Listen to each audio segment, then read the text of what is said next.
Well, hello and welcome to Fun Fantasy FPL. My name is Harry, And I'm Stephen Berry. and on this week's show, I've had an absolute stormer, and I'm going to not stop talking about it for the rest of the time, even though my team lost. But we're going to cover the game weeks, and we're also going to be talking about the big sort of thought process this week, wild cards, and we've got a few tips and pieces. But before we crack onto it, Stephen, what do you think to my moustache for November? Is it going well? What's Um, happening? I mean, if this wasn't going out live, I'd probably make a very controversial joke, but it's awful, mate. Like, Okay, really? You have the mustache of a 12-year-old boy, like who hasn't hit that's true. puberty yet. That's true. I haven't hit puberty yet. I don't know what a woman is, and they often scare me. So yeah, no, I am trying to do it. I will put my thing out. It's a donate obviously donation for November, very important charity. Um, but yeah, I'm giving it a go, but clearly not a very good one. Well, Stephen, I so despite that horrific effort at trying, I will donate. It's a very good cause, and it's as much about the glorious mustaches as the terrible baby ones. So I'll be donating as a result of your attempt, shall we say? well, cheers to that, Stephen. And as always, I'm powered by Guinness, and Stephen is powered by Marjorie. And yeah, look, I mean, what's to say? My game week, 82 points, up to 140,000 in the world.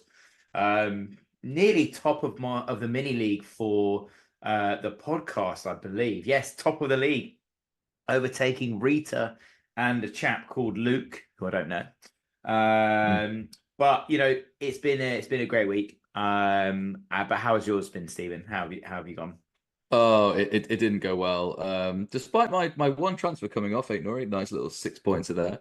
And I even had Robertson as well, Garnacho. I actually had quite a few differentials I'm had on my bench.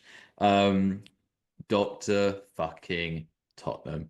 Honest to God. Like, I'm annoyed at this for two reasons. One, I captain Solanke, which was the obvious choice, and Tottenham just did what Dr. Tottenham do. I also am in a last man standing. I had gotten through last week on Southampton. I was very proud of myself. I looked at the fixtures this week. I thought about Wolves, and I was like, do you know what? I'm actually just going to play the odds. For once, I'm not going to be rogue. For once, I'm just going to follow the statistics and not do what I do, which is we were talking about it. We even said it on the podcast last week, which Rita hopefully can meme for us soon.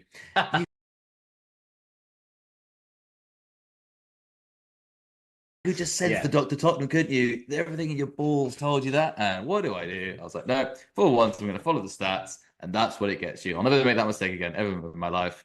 Back to doing what I love and what I know best. And that is slating Tottenham, as you should. Mm.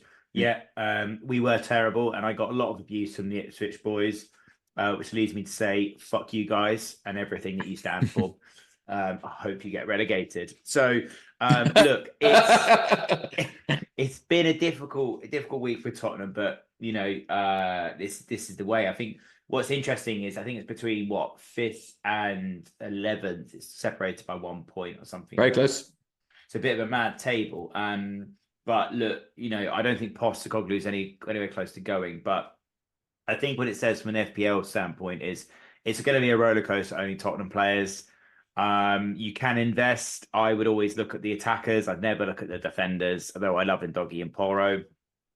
We got Man City next after the international break, and you just know it's a Son 1-0 goal. Like you just know it is. Mm. It's gonna be there, and people are gonna be asking, where is this Tottenham all the time? And I'm going, welcome to my fucking life. Hmm. It is Yeah. every single time. So, but yeah, look, talking about FPL, my team, I went in captain Salah, the 28 pointer. I took out Jackson for Isaac, an inspired 11-point Hmm. shift. Smith Rowe with 11 points. Raul come through with a 5. And I got 2 clean sheets from Robinson and Mikolenko. It's like buses, honestly. Haaland got his Mm. goal, but a yellow card. And obviously City lost. So, yeah, 82 points I finished on. Very, very happy. But we'll come on to this a bit later, but now I was planning to wildcard in this game week. Mm. In the international break, got 2 weeks to plan it. Do I do it? I don't know. But yeah, I mean, Stephen, I assume you're still going ahead with your wildcard. Oh yeah, I mean I've just dropped down into the 7 millionth again. That high of being in the top 6 million was too much for me, and I've gone back down to where I belong. So there's only 6 game weeks left to the next wild card. I don't think I have much of a choice really. Yeah, Um, I mean, do you have to? Looking through the fixtures, so teams you want to target are Arsenal, Brighton, Bournemouth to a certain degree, Wolves. Wolves have got a very favourable I run. have none of those players. Well, there you go. Yeah. So I mean, look, next week if I didn't wild card, I would have two free transfers, 2.5 million in the bank, and I'll have Hall at home to West Ham, Robinson at home to Wolves, Mikalenko probably at home to Brentford. It's not great. Johnson away at City, Salah away at Southampton, which is okay. Mbeumo away at Everton, Rogers at home to Palace, Raul at home to Wolves, and Isaac at home to West Ham, and then obviously Haaland at home to Tottenham. So it's okay team. It's an okay team, but Mm. I think I'm going to go a bit bold, a bit rogue. I'm gonna go with my gut, and I'm gonna attack the game week. I'm going to Yeah. attack it. Going to attack it like a rabid dog. It's gonna be great. I can't wait for it.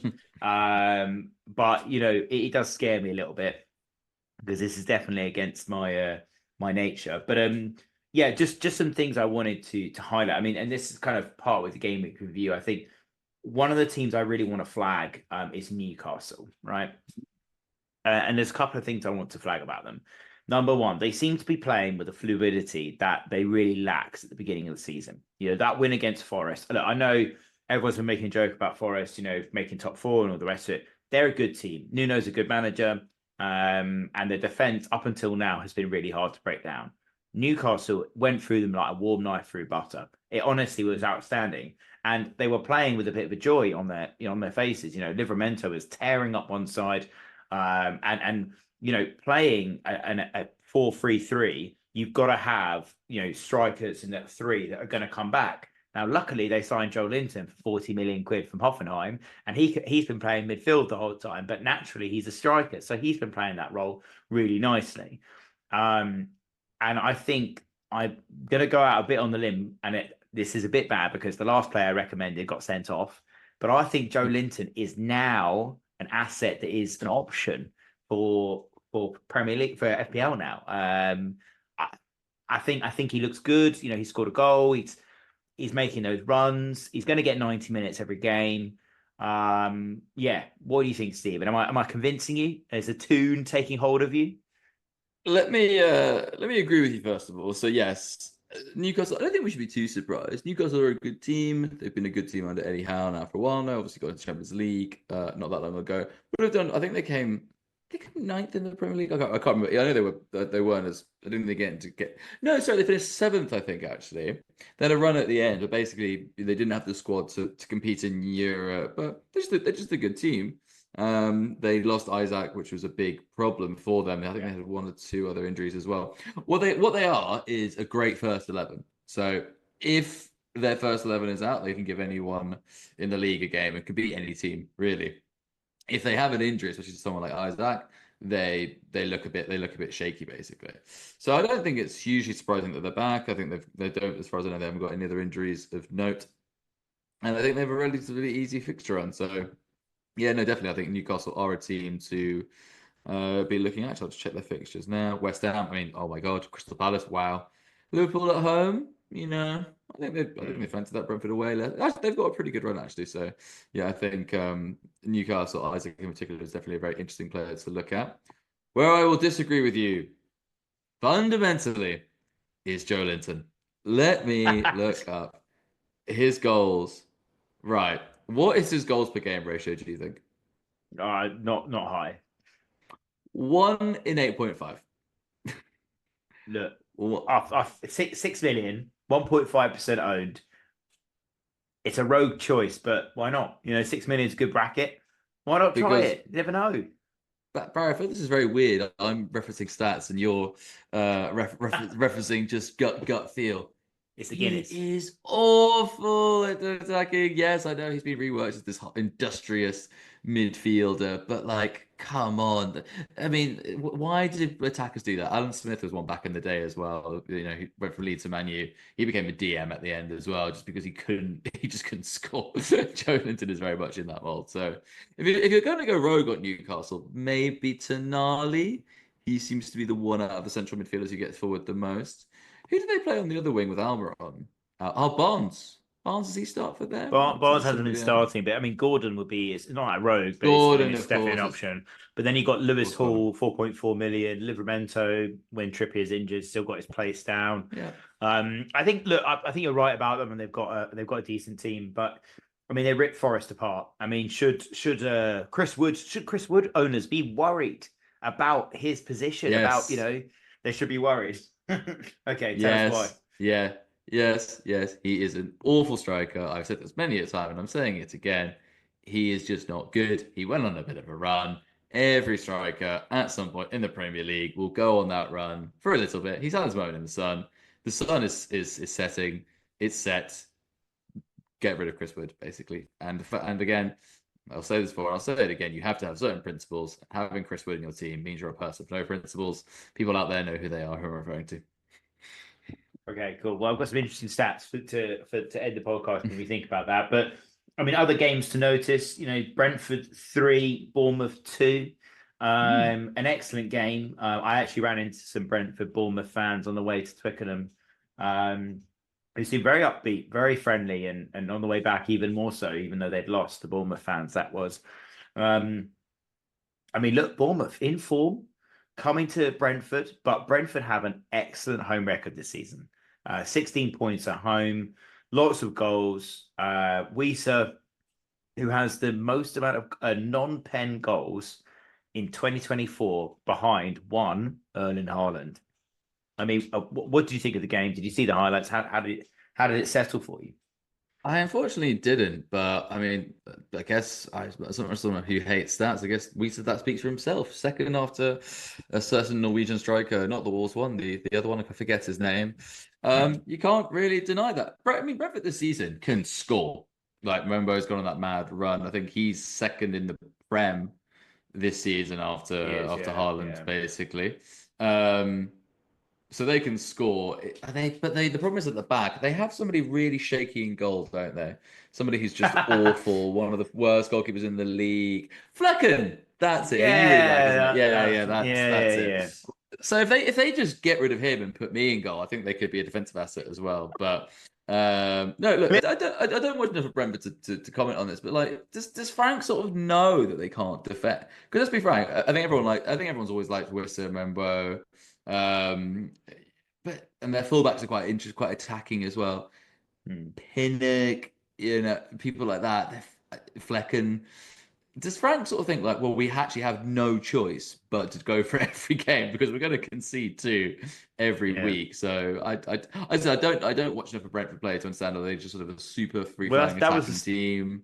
that was the Steve Bruce effect, wasn't it? It was like, well, we can't fucking defend, so we might as well score more than them. Yeah.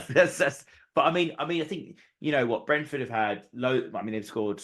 I think they've scored 27 goals, or they've seen 27 goals at home this season. Yeah, they can score. Which is mental, really. I mean, look, they could definitely score a goal. Their defense is not great. Away from home, they've not been great. But they're a fun team to watch, and I think they're kind of alongside, Brighton to a certain extent. Melissa Palace fan. They're kind of everyone's second team. Everyone kind of wants them to do well. I don't think there's that many Brentford haters out there. I even heard on that same train going to Twickenham, the Brentford fan saying, "Oh no, I don't mind Fulham. Actually, I wouldn't mind being a Fulham fan if Brentford were in the Premier League," which is outrageous behaviour and definitely a sign that the game is gone. But maybe it's just a sign that people in West London are softies and don't actually care about football. But look, I think they'd be fine, and I've got Mbeumo. He's a good player, so I'll probably keep him. But if I didn't have Mbeumo, Wieser would be top of my list. Yeah. I just checked. Brentford have scored and conceded in every game this season bar one. Liverpool kept them at bay. The mighty Liverpool, who are They haven't kept a clean sheet. They haven't kept a clean sheet all season. And I've had Flecken all season, but I'm still 140k. So give a fuck. Yeah, but anyway, look, yeah, Brentford attackers. I mean, they've got Everton next. So, yeah, that's that. Yeah, you're probably right. They're probably they've had a 5-3, a 4-3. Sorry, this isn't a We Love Four Brentford three. Yeah, podcast. yeah, yeah. It's pretty They had a good. 5-3 as well. Oh, did it? Okay, wow. Okay, so and Yeah, then they've had a 4-3 and a 5-3 already this season. Yeah. other games that that caught my eye. The Man United game. You know, I mean, it was 2 weeks ago, wasn't it? I confessed on this podcast to being hungover. I know, what a shock. And nearly bringing in Bruno Fernandes on lay hangover. And then he goes off with 17 points, I think it is. Yeah, a goal, 2 assists, and probably max bonus and a clean sheet, I guess, because it was 3-0. But I mean, are we seeing the old beast awaken? This is a question we've asked many times, and this is not a football question. Well, it is a football question. But if they are awakening, and you've got Onana, who's the top scorer in the Premier League for FPL points in goalkeeping and in defence, bar behind Virgil van Dijk, are they worth investing in? If so, who would you look No. So, at? who did they play, Barry? Leicester. Right. Who are probably going to go down, if not 17th. Let's be very frank here.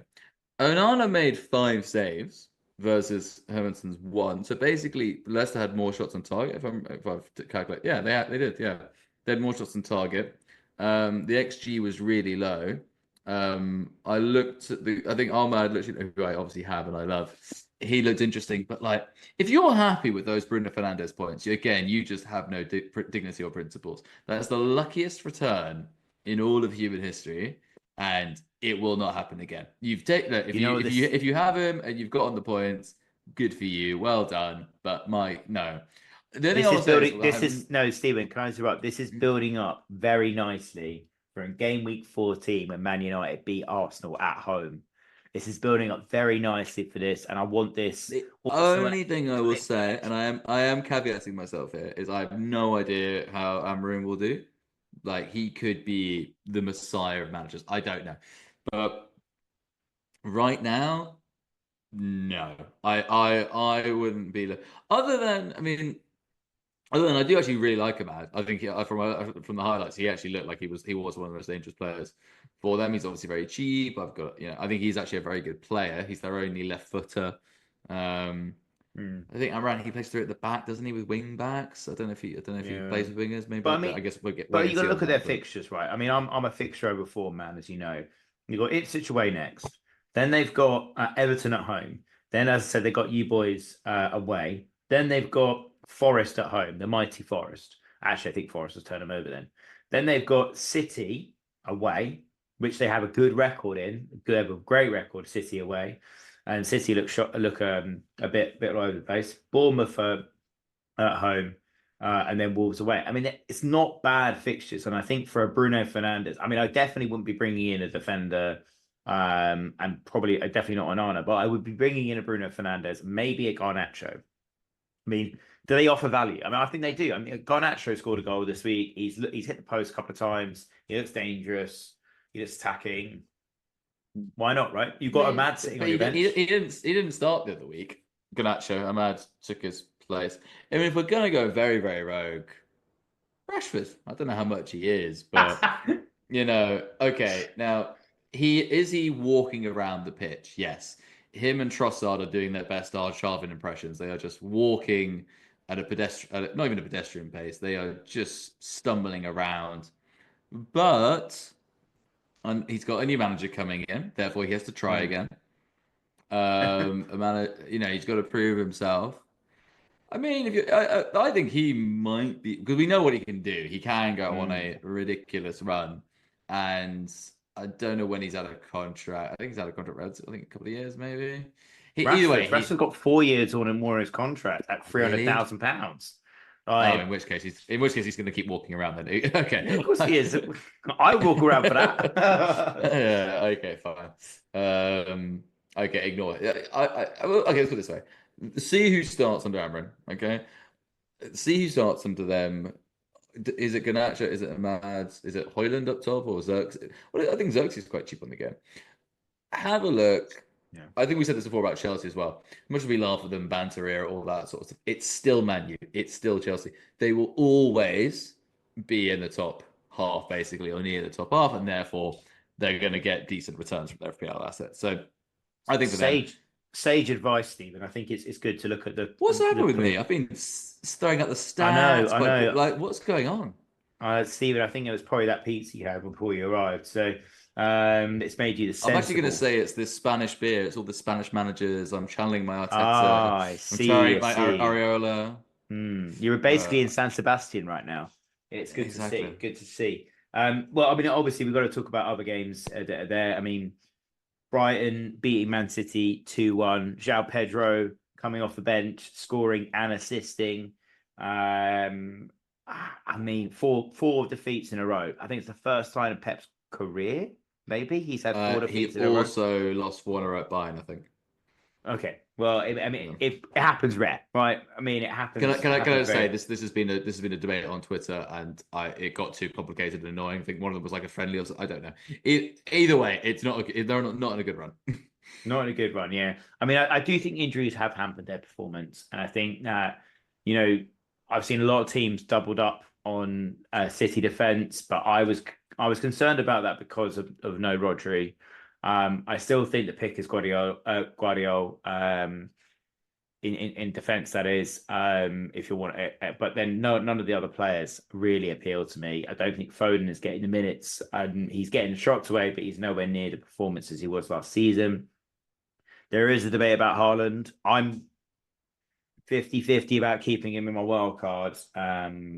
But yeah, I mean, Stephen, you're going to wild card this game week. I mean, are you thinking about any City players? Are you going to bring any in? Who? And if so, who?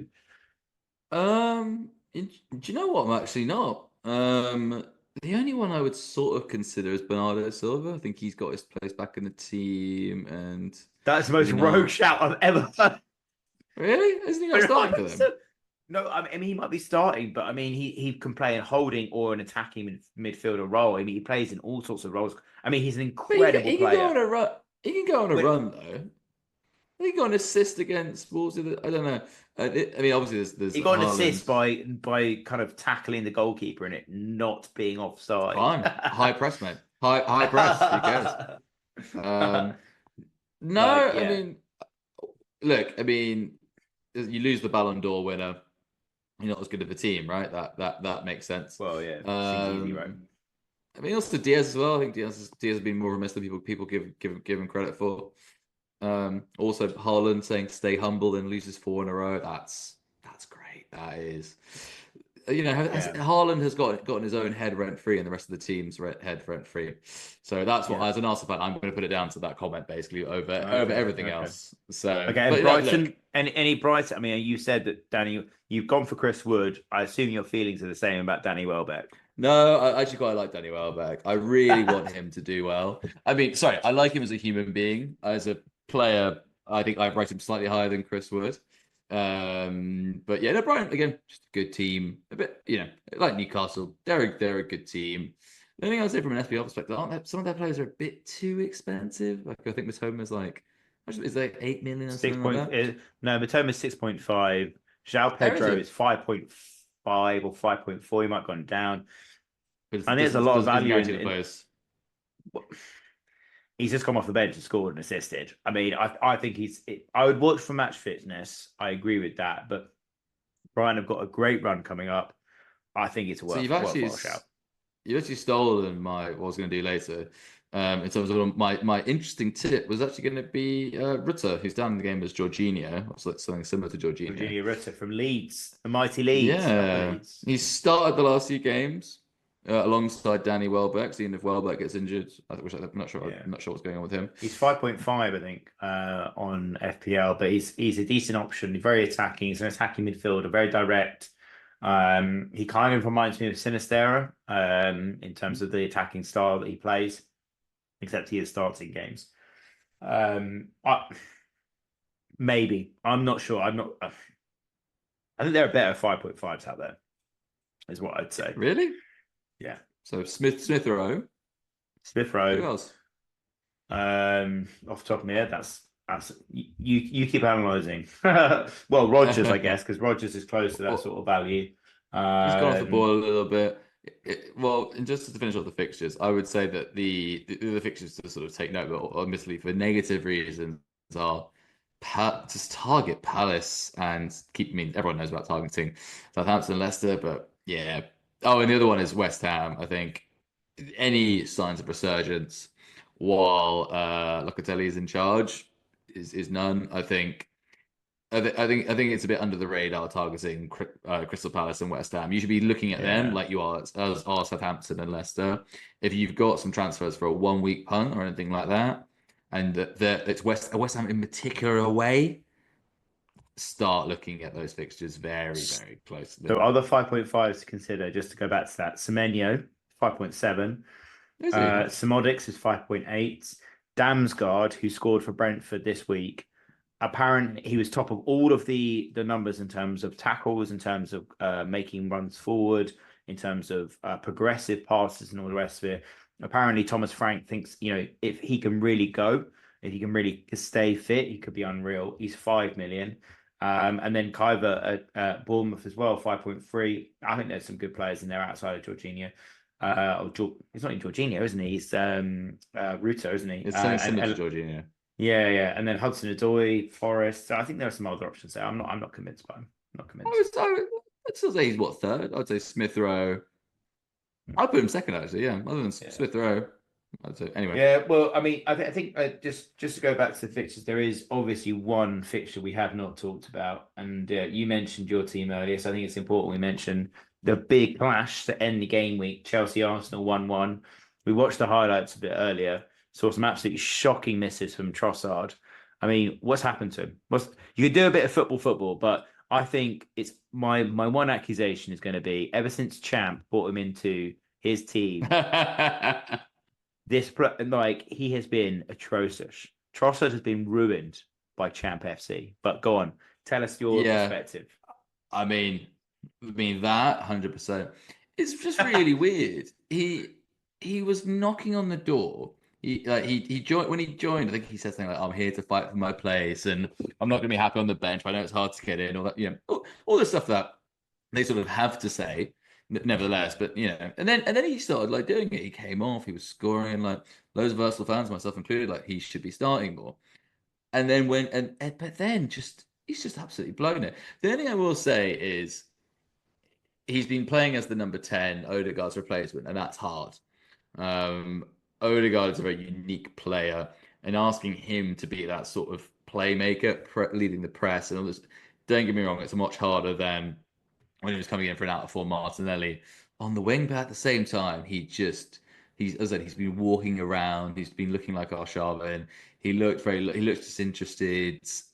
Really? He's basically not happy there. And I just think after you bang on the door so hard to get your chance and then not take it is a bit weird. The only thing maybe I would say, this is criticism of Arteta, is he sort of thinking like, "Oh, it doesn't matter what I do.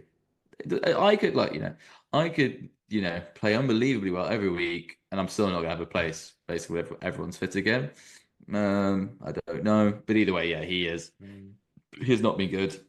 But how does that? I mean, in terms of other players in FPL and in on the pitch, I mean, I think Havertz had quite a good game. He seemed to have a point to prove when he scored the offside goal. He Yeah, seemed no hesitation, celebrating like nothing else. So, I mean, do you think Havertz is an option? I mean, Trossard we've just discussed, but are there other players in the team I think outside of Arsenal. Saka? I think Arsenal players as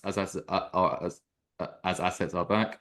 Saka is the obvious one, but I think Odegaard he usually goes on a bit of a streaky run. To be fair, he'll get an Mm, assist or a goal, then all of a sudden he'll start going bang. So the problem is he's quite expensive. Um, no, yeah, if you're gonna but if you're gonna I would spend that, start targeting. Yeah, I was gonna say if he's gonna start spending money on that sort of money on an Arsenal player, you want Saka, you don't want yeah, Odegaard. And I mean, I go back to what you said about Justin Timber. I think he could be in my thoughts. Going forward, I do worry about the European fixtures because we've seen how devastating they've been to Aston Villa in terms of their performances. They just look really tired as a squad, and I think that the break has kind of come at a really good time for them. the Villa fans and the coach are gutted, although happy, of course. And Morgan Rogers has been called up because he needs a rest. He's played every single minute. But I mean, what about Chelsea? I mean, we shat on them from a great, unbelievably high height before the season. I mean, everyone did. It wasn't just us, by the way. Everyone was laughing at I'm them. gonna say it again. I wasn't as bad But as you were about this, but no, nevertheless. that's true. But I mean, Spurs, Chelsea, right? But um, I think the interesting thing is they have a really settled squad. The manager's got a team he likes to play in the cup competitions, a team he plays in the European competitions, and he has a team he plays in the Premier League. And it's relatively settled outside of injuries. So, are Chelsea players in that settled Premier League 11 an option? And if so, who would you go for? Outside of Palmer. We know Palmer. We love Palmer. Who knows? Who doesn't Yeah. love Palmer? But I mean, who else would you go for? The one I'm very torn on is Madueke, is that how you pronounce it? So Yeah, he started Madueke. every week. He got a hat trick against Wolves, after calling the town a shithole, which I think is Oh unbelievable yeah. self-motivation, but if it works for you.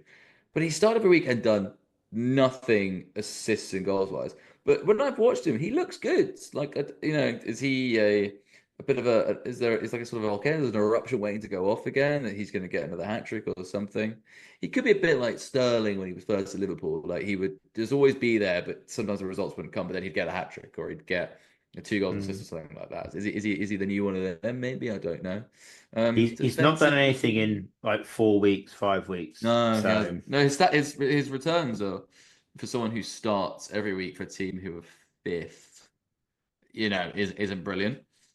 They seem to be a bit more defensive. They obviously play both Levy and Casido, which would imply that they're not all guns blazing as a team. Colwell starts every week for them. Gusto's quite a good player. He seems to be, I think, with James's fitness concerns, he seems to be the one. should have So I think scored as well. defensively, He should have scored yeah, against Arsenal. I mean, he had this header back post, great cross from Neto, and he should have absolutely buried it and just managed to sky it. yeah. But I mean, I like him. He's obviously he's a very good player. He really passes the eye test. Gusto. Every time you're watching, you're like, yeah, he looks pretty good. So Yeah. yeah, I would say Gusto and Madueke. Oh, outside of, but then again, it's just pretty much a simple case of just spend money and go for Palmer. I think right now, I haven't Yeah. looked at Spurs' run, and it's be one thing about going against Haaland. So Spurs have Man City, who we've agreed Son's going to score 1-0. Fulham, Bournemouth, Chelsea, Southampton. That does go against Haaland there. Is it finally time to have Son, Saka, Well, and Palmer in your team? this brings us on. I think we've covered a lot of the game weeks there, and hopefully given some food for thought for going forward. And I think, after last week's podcast, we talked a bit off air about what a wild card looked like, and I did manage to get a wild card together that included Son, Saka, Palmer, Mo Salah. Wow. So that four, and then a decent front line of Chris Wood, your best mate, Danny Welbeck, your other best mate, Solanke, and then Rogers as well is also in the mix there. So my defense isn't that bad. I've got four 4.5 level defenders, one 4.0 and two 4.5 keepers. So it is possible. And that was with 0.1 to spare. Having said that, having no Haaland really scares me. And this is where Mm. conservative Barry comes out. And, if something goes wrong and you need to go back to Haaland, you have to take a -4, maybe even a -8. Yeah. And Well, I I would just say at least a -8, probably at least. well, yeah, probably. And so I don't like sitting on that. So I probably, when I wildcard, will go Salah, Haaland, and maybe Palmer or Saka. Okay. That'll be my choice, I think, probably. Because also Haaland, I think, has gone up in value. No, he's decreased the other day. Yeah, What's but he now? He's he's still 5.4. He's still 15.4 million on the game. wow. So there you go. Yeah, So and also, there was a stat put out by one of the sort of chats I'm in. This team would have scored you the most points in FPL. Obviously, if you've made no transfers and kept the captain on Salah the whole time. So in goal, we've got Onana, 53 points, Aina on 48, Virgil van Dijk on 56, Guardiola on 50, Salah captain 214, Palmer 84, Mbeumo 76, Smith Rowe 54, Danny Welbeck 64, Chris Wood 68, and Haaland 82. If you had that team, you'd be top of FPL now. And I don't think it's an unreasonable team. And it's not having all of the premiums in there. It's free premiums with a couple of interesting shouts around, Buemo, Smith Rowe, Welbeck, Aina. Aina thinks Rogue, but I like it. And Onana somehow, so maybe you don't need all three. Is my point I'm making. Which free would you go for? Which free would you go for? In terms of the premiums, before I answer that, I will say it's the same every season with FPL though. You can the top team, is always budget for it. It's always budget for it. It's a simple game. It's get the premiums right and then find the differentials which are tricky. Like I would like, okay, Aina is 4.5. There are so many of the 4.5s that you would go over him. His mum probably would have gone for him, but like if you went for him straight away, then fair enough. Wood and Welbeck. Again, you wouldn't have both of them in your team to start off with. You would have one because you're just like, okay, I've got Haaland, Salah, I need to save money somewhere. But there you go. I'm only sort of criticizing two of those options, three maybe. Smith Rowe, obvious. Mbembo, fairly obvious. Palm, VVD again, probably wouldn't have gone for him, but at the same time, it's not hugely surprising he's doing well. In terms of the premiums, then I think it just has to be Salah, doesn't it? Obviously, he's top. Yeah, Liverpool are top of the league, showing no signs of slowing down. I don't think you need to be a football genius about that. It's just sort of as plain obvious. Some of the other premiums. I mean, obviously, I'm an Arsenal fan, so I would say Saka is next. Yeah. Who else? Is anyone expensive who hasn't done anything yet? Let me have a look. Foden's 9.8, 9.5, sorry. Then Son's done bits, but he's 9.7, I think. De Bruyne. Watkins is 9.5. He's still quite expensive. De Bruyne is 10. Isaac's been injured, so he's probably going to come in. Isaac, to be fair, he's probably he's one.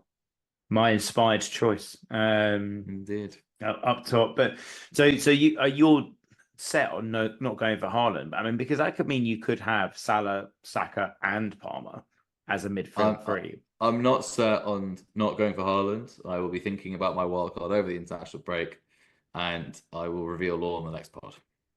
Okay. Well, we look forward to it. So, look, the biggest question that's hanging over me in this section is, should I wildcard? Because I had a great week. My team seems well set, but it's the confirmation bias. The good team this week is a shit team next, right? So, help me, Stephen. Should I be doing it?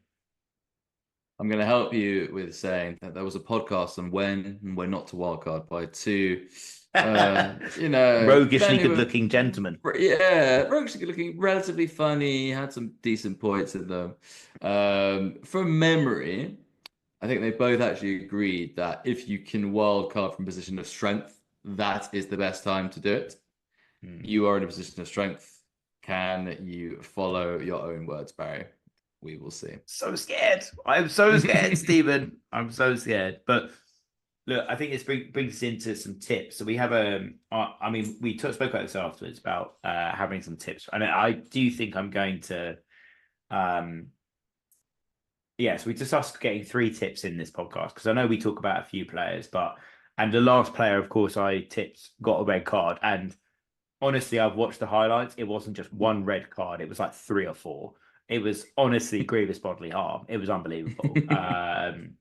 Like Kamida, I'm sure he's a lovely bloke, but he went right over the top of the ball. He was 4 stories in the air. Like it was just mental, like decapitated. Yeah.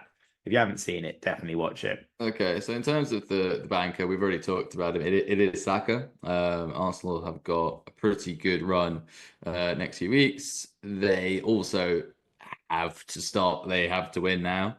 All players are back from injury. Yeah, Arsenal's first 11 should be out after the international break. Arsenal are a little bit like Newcastle, where they're obviously higher level, but their first 11 is, you could argue, is the best in the league, essentially. If not, it's pretty close. And we have dominated in one team. So I think any Arsenal players are pretty good, but Saka's obviously the star boy. He, for me, is the banker for the next 2 weeks. Okay, In, cool. And who else? in terms of people who I think is interesting, again, Jorginho Rutter at Brighton, which we've already discussed. And Barry, it shames me to say this, I'm struggling to come up with a rogue shout. Well, actually, no. What?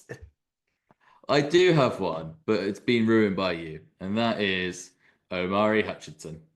He, at some Omar. point, has to get a return. He just has to. How is he not? He's a really tiny little player. I know you're going to say to laugh. I know you're going to say, have you actually mentioned earlier, Smodstich, whatever pronounce his name, Yeah, or Smodix. 5.8 million. Smodic? No, Omari Hutchinson. There you go. Just for Omari 1 week, Hutchinson. by the way. Yeah, Just for actually, no, one not for 1 week. week. Sorry for it. No, I think they've got. I think 'cause they've got an easy fixture next. They got they've got a terrible team next at home, i.e. Man United. Yeah, Then they've got a pretty easy run after. They've got an even easier run after that. So yeah. yeah, Amari Hutchinson and yeah, all of the three of those are long term, by the way. So Okay. not just 1 game week, but long term as well. They're here for the stay, not for the weekend. That's nice. Yeah. But my three, so I haven't gone down the banker route, but I think one of them is probably a banker. And look, I think we always knew this would happen. This was like the travel industry reopening after the pandemic. We always knew Wolves would come back strong. And I'm backing Cunha. Look, he does occasionally seem like he's allergic to scoring goals, but he got a goal and assist this week. I think he's a tidy little player. He is a bit expensive. I think it's 6.6 million. So upper end. So you're competing with a Chris Wood, or a Danny Welbeck, someone like that. And if you can't afford that, then Strand Larson, I think, is also a good shout. Both are sub 10% ownership. I think they're great players to have in your team. So that's the closest banker in my suggestions, which should probably Yeah. worry the rest of the listeners of what I'm Well, about to the say. way that you phrase it as well is like, you're comparing him to the Danny Welbecks and Chris Woods. You're like, oh God, then definitely this other guy. I mean, if it's a choice between Wood, Welbeck, and somebody else, you're going with somebody else. Well phrasing there. Good phrasing for him to be a banker. Good, nice.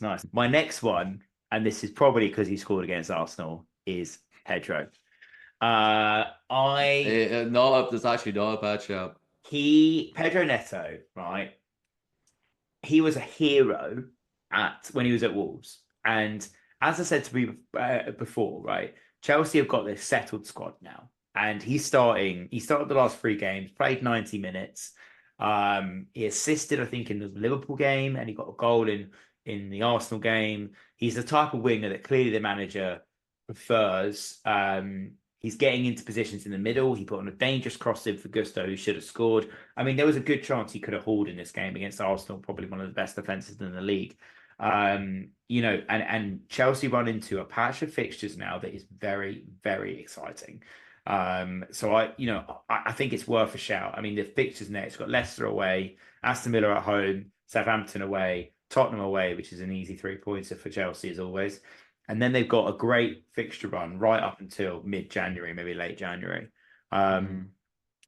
I am, he's 6.2 million, 0.9% owned. I might be drinking the Kool-Aid, but I think he might be in my team. No, I think like so the concern with him is obviously his dodgy hamstrings. Yeah, true. But he started the last 2 or 3 games. Who was taking his place on the wing beforehand? Jackson I plays don't up know. top.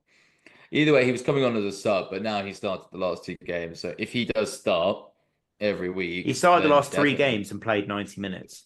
There you So, go. I mean, and I think with that settled squad, as you said, unless he gets injured, he could tick along at an assist or a goal a game. Um, and for 6 million, that's not too bad. Yeah. So, No, I agree. Good job.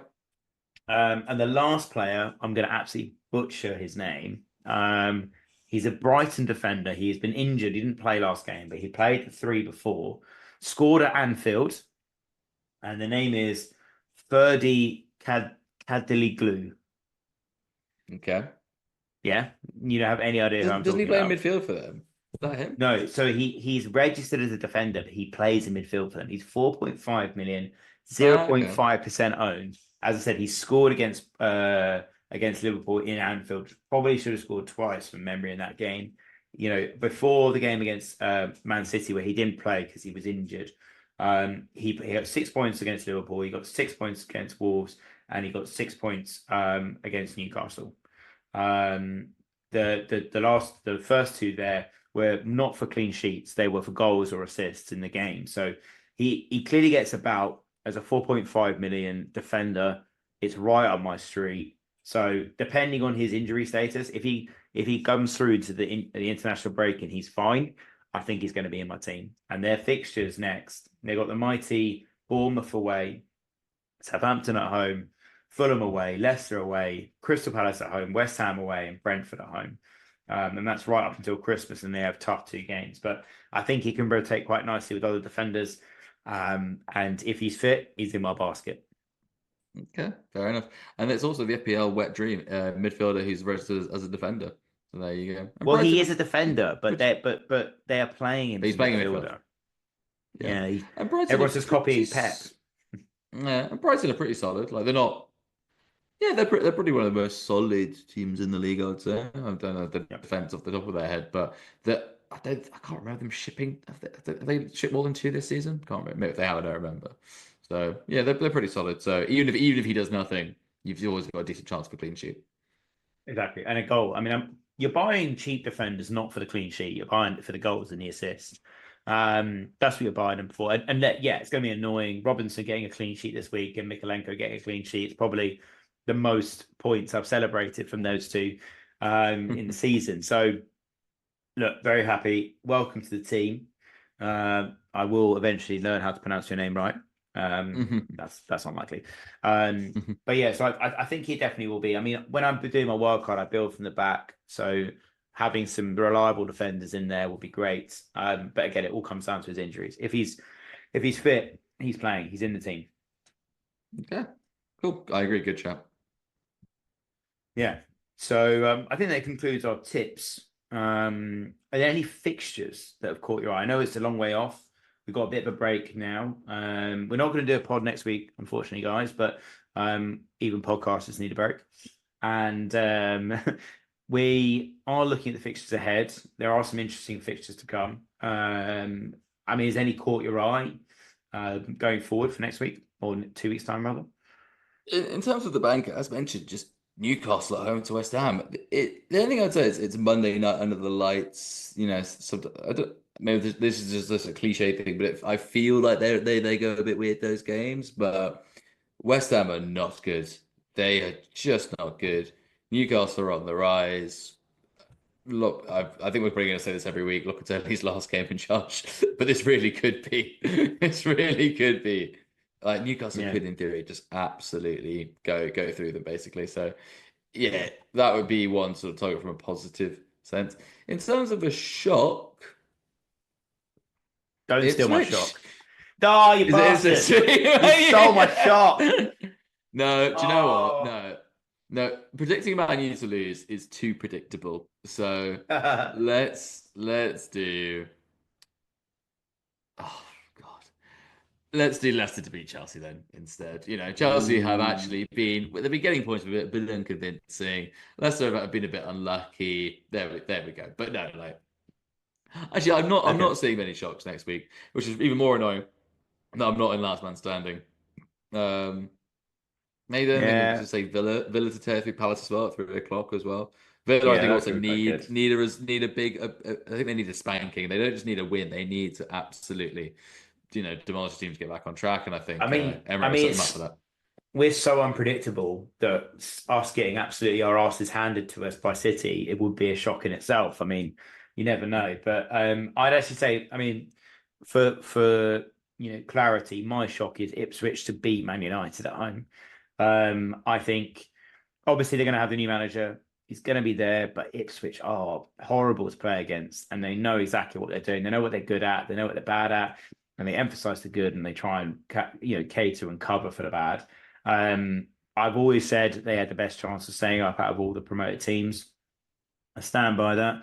Dr. Tottenham has definitely helped them out, but they definitely will. I think they'll be okay. But the other shock potentially could be, and you know what I'm going to say. I know exactly what you're going to say. Forest away at Arsenal. I mean, Nuno will set them up to be so difficult to beat, and it's echoes of. Do you remember the Crystal Palace game against Arsenal at home where Benteke scored the last minute winner to make it 3-2? I mean, it was set up for that big man up top. Tired defense. You can just see it. You can see it being a 1-1 or a 1-0 to Forest, and they look good. And they, of course, they have, as we like to say, football heritage. They actually have a European trophy. So maybe they'll be able to draw on that. Two of them, yeah, back to back. The only English club to win back to back European trophies, I believe. So they have a European trophy. Arsenal sadly do not. We haven't got the Champions League. We do have a European. We have the Intercities Fairs Cup. We have that from okay. And the Cup Winners' Cup as well from the 90s. Yeah, that was more recent one. Okay. Well, look, all I'm going to say is I'm going to say that Man United to lose to Ipswich, Forest to get something at Arsenal. And what was my other shout? Oh, I can't remember. I thought of too many terrible ones, to be honest. Oh yeah, that was it. No, it's not a terrible shout, actually. It's just something I've concluded. I'm going to say it now. I'm going to go early. Liverpool are going to win the league. Yeah. Well, that leads us on nicely to football heritage. So the answer involves Liverpool twice. So the answer to who scored the ghost goal for Liverpool, it was Luis Garcia, if you remember him. Yeah, he scored the ghost goal that sent Liverpool through where they went. Infamous. Infamous, where they went on to win the Champions League. It's very good Liverpool. They have a lot of trophies with big juicy asterisks next to them. Their Premier League title, obviously COVID asterisks, and a few other ones. But anyway. That's why the refs try and knock them down a few pegs or two. So yes, of course. I honestly I don't even want to. Okay, I'm just gonna leave it on this. Somebody on Twitter, being serious, said this was the biggest news in football of all time. So the Super League, the founding of the 115 charger. No. I mean, that's just it's football fans. Football fans love to go mental about small shit. The biggest news in football history. Anyway, we will even Liverpool fans who are notorious for exaggerating things against them, like even they would agree that this, while an interesting piece of news, isn't bigger than say the Super League or the 15 chargers. Anyway, I digress. So yeah, as it's been well reported, no one has overturned a 9-point deficit after 11 games. Blackburn did it with 8 points. I think Man U did it in 2002, 2003 as well. It was an 8-point gap. But that was after 11 games. So the question is for this week, what is the biggest gap ever overhauled? And this isn't after 11 games. It's just at some point there's a gap between, first and whoever won the league. What was that gap? And do you remember who it was and what year it was as well? Can I make a guess? I don't know the answers because Stephen has researched this question. I mean, I could say Arsenal just to wind you up a couple of seasons ago with when Man City came back. I'm gonna say I think it's Man City against Liverpool when they were top of the league at Christmas, and it was like the first time anyone had ever been top of the league at Christmas, and they hadn't been and they hadn't won the league. I think that was was it the 98-point season or 100-point season where City won the last game of the season away at Southampton. I think Gabriel Jesus scored a goal then. I think it was that season. That'd be my guess. I don't know, listeners. I haven't been. I will obviously be saying nothing, but your guess is Man City, whatever that year was. Yeah, can't remember. But yeah, but no, cool. Well, great question, Stephen. And thank you for coming up for it again. I love these nooks of knowledge that we keep finding on the interweb. So listeners, do get involved on our socials. Let Stephen know what you think, especially if you're a Liverpool fan. Looking at you, Henshaw. Get involved. Tell Stephen why he is wrong. And that is pretty much it for us this week, listeners and viewers. I hope you've watched us this week. We're starting to do a bit more work on YouTube, put a few more funny clips in there. Where I say, oh, we're doing that, Stephen. We're not doing this at all. Who's doing it? Rita. So massive thank you to Rita for putting together this rabble of a podcast. Please give us a quick follow on Twitter, on Instagram. We're at Fun Fantasy FPL, and on YouTube. So thank you very much, guys, and good luck with the rest of your week. Thank you.